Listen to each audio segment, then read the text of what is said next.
दोस्तों आज हम स्टार्ट करने वाले फर्स्ट चैप्टर के सेकंड पार्ट से, इसका नाम है sources of history. Material sources में भी हमारे पास कई सारे ऐसे सोर्सेज होते हैं। हम ये दो टॉपिक के बारे में पढ़ने वाले मटेरियल सोर्सेज में हमें आगे बढ़ते रहना चाहिए, हमें हार नहीं माननी चाहिए। चलो दोस्तों, कैसे हो आप लोग? तो दोस्तों मैं आप सभी का स्वागत करता हूँ आपके अपने गिरीटेडल्स के चैनल पे। दोस्तों आज हम स्टार्ट करने वाले हमारे 9th स्टैंडर्ड के सेकंड चैप्टर बोल रहा हूँ, फर्स्ट चैप्टर के सेकंड पार्ट से, इसका नाम है मटेरियल सोर्सेज। टॉपिक का नाम है और चैप्टर का नाम है सोर्सेज ऑफ हिस्ट्री।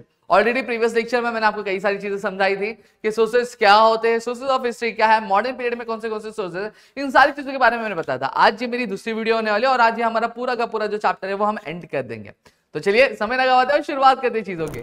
सबसे पहली चीज अगर मैं बात करूं तो जब मैं मटेरियल सोर्सेज की बात करता हूं, मटेरियल सोर्सेज में भी हमारे पास कई सारे ऐसे सोर्सेज होते हैं जो हमें ये मदद करते हैं कि हमें जो हमारे इतिहास में जो भी चीजें हुई है उन सभी चीजों को समझने में, जिनके बारे में अगर मैं कहूं, सबसे पहली चीज कॉइन्स आते हैं, सिक्के आते हैं। अब आप कहोगे कि सर सिक्कों से कैसे पता चलता है कि उस पर्टिकुलर पीरियड में किस तरह की स्थिति थी या फिर किस तरह के हालात थे। एक चीज है, मैं आपको कहना चाहूंगा कि एक सिक्का, एक कॉइन है जो अकबर डायनेस्टी का हुआ करता था। उस डायनेस्टी में अगर मैं बात करूं तो एक तरफ हमारे जो डाइटी मतलब हमारे जो गॉड होते हैं, वहां पे हमारे लॉर्ड राम है, ठीक है, सीता है, उनकी एक तस्वीर हुआ करती थी और वहीं दूसरी तरफ इस्लाम के डाइटीज की क्या सिंबल्स हुआ करते थे। अब ये जो सिंबल है, ये जो सिक्का अब हमें क्या बताता है, ये सिक्का हमें बेसिकली ये समझाता है, ये बतलाता है कि भैया हमारे जिंदगी में हमारे जो अकबर डायनेस्टी थी, उस अकबर डायनेस्टी में जो अकबर थे वो क्या कर रहे हैं, वो दोनों ही रिलीजन को क्या एक समान सा मानते हैं, दोनों में ही किसी भी तरह का भेदभाव समझते हैं नहीं। वो सिक्का हमें इस तरह की चीजें समझाता है। जैसे अगर मैं बात करूं कि हमारे पास एक सिक्के हैं, जैसे हमारे आपने देखा हो 1 रुपए का सिक्का होता है और बाजू बाजू क्रॉप्स की इमेजेस होते हैं, तो वो हमें क्या बतलाती है, वो बेसिकली हमें यह बतलाती है कि भैया कि हमारे देश में एग्रीकल्चर को बहुत ज्यादा इंपॉर्टेंस माना जाता है। फिर आता है क्या, आता है आपका प्लेस ऑफ वर्शिप माना जाता है। प्लेस ऑफ वर्शिप की अगर मैं बात करूं तो जैसे हमारे मंदिर हो गए, मस्जिद हो गए, चर्च हो गए, ये भी हमें उस टाइम के आर्किटेक्चर के बारे में इंफॉर्मेशन देती है। साथ ही साथ उस टाइम के जो रूलर थे जिन्होंने उसको बनवाया था, उनकी आर्थिक स्थिति क्या थी उसके बारे में बताती है। आर्ट किस तरह का मास्टर्ड किया था हम इंडियंस ने, उसके बारे में हमें इंफॉर्मेशन मिलता है।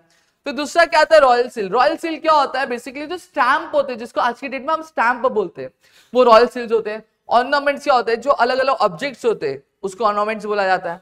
फिर म्यूजियम, आपको पता ही है म्यूजियम्स क्या होता है, एक ऐसी जगह जहां पे जितने भी एंटिक पीसेस होते हैं वो सारी चीजें अच्छे से स्टोर की जाती है। और क्लोथिंग, कपड़े हमें ये बतलाते हैं कि उस टाइम के लोगों की सोच किस तरीके से थी, लोग किस तरह की चीजें अलाउ करते थे, क्यों इस तरह के कपड़े पहनते थे, इन सारी चीजों के बारे में हमें पता चलता है। तो ये सारी चीजें मटेरियल सोर्स में हमें इंपॉर्टेंट। बट क्या हम सभी चीजों के पढ़ने वाले हैं? नहीं, हम सभी चीजों के बारे में नहीं पढ़ने वाले। इन दिस सेशन और in this chapter in 9th standard we are going to study just only about coins and museums. ठीक है, हम ये दो टॉपिक के बारे में पढ़ने वाले हैं मटेरियल सोर्स में, फिर उसके बाद ओरल सोर्स हमारा चालू हो जाएगा।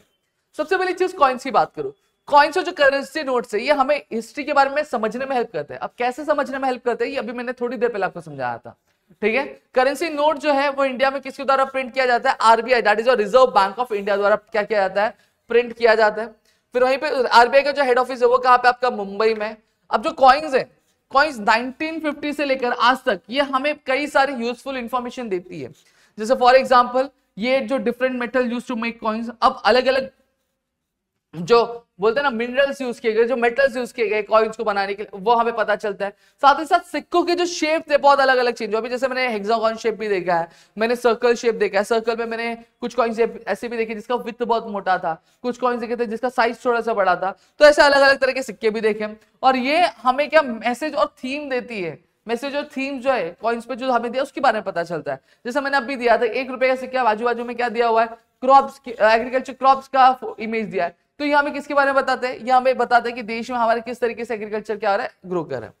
फिर कुछ कॉइन्स हमें इंपॉर्टेंट मैसेज भी देते हैं, जैसे पॉपुलेशन कंट्रोल के बारे में, साथ ही साथ इंपॉर्टेंस के एग्रीकल्चर और फार्मर्स का, इसके बारे में हमें इंफॉर्मेशन देता है, जो मैंने अभी आपको बताया।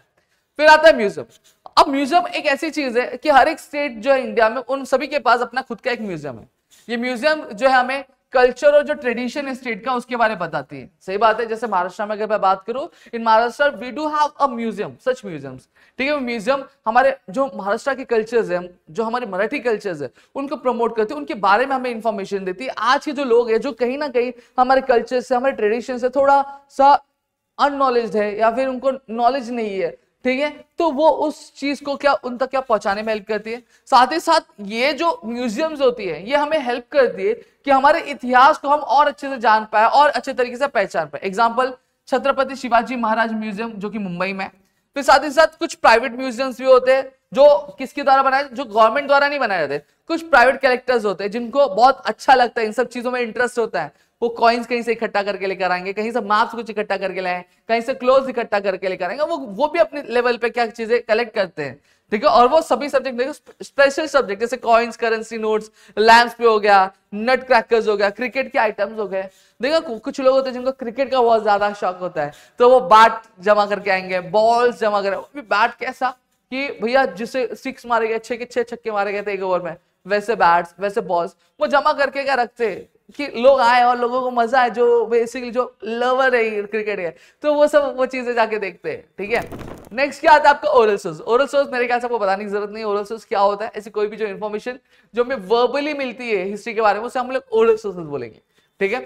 सबसे पहले क्या ओरल सोर्स में क्या आता है आपका, फोक टेल्स आता है, फोक सॉन्ग्स आते हैं, प्रोवर्ब्स आते हैं, कहावतें आ जाती हैं, बलाड्स आ जाते हैं, ठीक है, जो कि आपके मराठी वर्सेस में लिखी गए।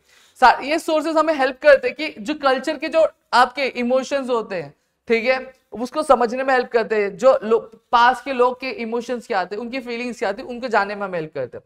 साथ ही साथ संयुक्त महाराष्ट्र मूवमेंट के टाइम पे जो पवाड़ास थे, लोग शायर अन्नाभाऊ साठे, शाहिर अमर शेख, ये सभी लोगों को जो इंस्पायर किया था कि संयुक्त महाराष्ट्र मूवमेंट में हमें आगे बढ़ते रहना चाहिए, हमें हार नहीं माननी चाहिए। ये किस तरीके से इंस्पायर थे, ये सभी जो थे वो आपके पोवाड़ा से क्या इंस्पायर होके ही करे थे। पोवाड़ा क्या है, पोवाड़ा की जब मैं बात करता हूँ, ये बेसिकली वीर गाथा होती है, ठीक है। वीर गाथा मतलब इंस्पायरिंग स्टोरीज होती है हमारे फ्रीडम फाइटर्स की, हमारे ग्रेट लीडर्स की, जो लोगों के अंदर एक अलग एनर्जी और अलग ताकत डालती है।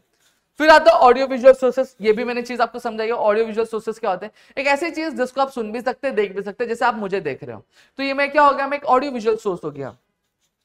Television films and internet are called audio visual media. क्या बोला है, जो मूवीज आती है, यूट्यूब पे जो वीडियोस आते हैं, ठीक है, ये सारी चीजें क्या आती है आपके ऑडियो विजुअल मीडिया में आती है। अब ये जो मीडिया है, ये इसमें साउंड भी आपको सुनाई देता है प्लस विजुअल भी आपको दिखाई देता है, जो इन्फॉर्मेशन शेयर कर रहा हो, ठीक है। बहुत सारे इंडियन और फॉरेन चैनल, टेलीविजन चैनल है जो कि इस पार्ट है आपके ऑडियो विजुअल मीडिया के। एग्जांपल ले लो, हिस्ट्री चैनल ले लो, डिस्कवरी चैनल ले लो, ये सभी चीजें क्या करती है, आपको पास्ट के बारे में बताती है, ये आपको एंसेस्टर्स के बारे में बताती है, कैसा हम ह्यूमंस इवॉल्व हुए उसके बारे में हमें समझाने में हेल्प करती है। फिर नेक्स्ट अगर मैं बात करूं television and film and television institute of India, जिसको हम लोग FTII भी बोलते हैं, ठीक है। जो गवर्नमेंट ऑफ इंडिया ने क्या फिल्म और टेलीविजन इंस्टीट्यूट जो था इंडिया का, इंडिया में वो शुरू किया पुणे में 1960 में। जो पर्पस था इंस्टीट्यूट का वो यह था कि लोगों को फिल्म एंड टेलीविजन के बारे में क्या पब्लिक एजुकेशन दे सके। साथ ही साथ Indian news review has made news reel on important events। अब ये इंडियन न्यूज रिव्यू उसने बहुत सारे इंपॉर्टेंट रील्स बनाए हैं, ठीक है, जो political social issues, art, sports and culture पे। अब ये जो डिपार्टमेंट है इसने कई सारे डॉक्यूमेंट्रीज भी बनाई है, मतलब कहानियां भी बनाई, शॉर्ट कहानियां बनाई किसी ग्रेट लीडर्स के ऊपर जिन्होंने कंट्री को बहुत ज्यादा हेल्प की। साथ ही साथ इन्होंने कुछ इंपॉर्टेंट डॉक्यूमेंट्री भी बनाई जो इंपॉर्टेंट प्लेसेस है इंडिया में, जो महत्वपूर्ण प्लेसेस है, जिनका बहुत बड़ा योगदान है, जो बहुत ही ज्यादा महत्व रखती है हमारे देश में, उनके ऊपर भी डॉक्यूमेंट्रीज बनाई है। ये जो न्यूज है, रील्स है, ये डॉक्यूमेंट्रीज, इनकी जो न्यूज रील्स होती है, जो डॉक्यूमेंट्रीज होती है, हेल्प करती है हमें कि जो मॉडर्न हिस्ट्री है उसको और भी अच्छे तरीके से समझने में, ठीक है। तो यहाँ पे पूरा का पूरा जो चैप्टर मैंने खत्म कर दिया, होप सो आपको चीजें समझी होंगी। Still if you want me to make the video of another chapter, please do let me in the comment section में, आपके लिए जरूर लेकर आ जाऊंगा। साथ ही साथ वीडियो अच्छी लगी तो वीडियो को लाइक करिएगा, चैनल सब्सक्राइब नहीं किया तो चैनल सब्सक्राइब करो, अपने दोस्तों शेयर करो, ताकि ऐसे और कई सारे वीडियोस हम आपके लेकर आ सके आपके अपने गिरी ट्यूटोरियल्स के यूट्यूब चैनल पे। दोस्तों जय हिंद दोस्तों।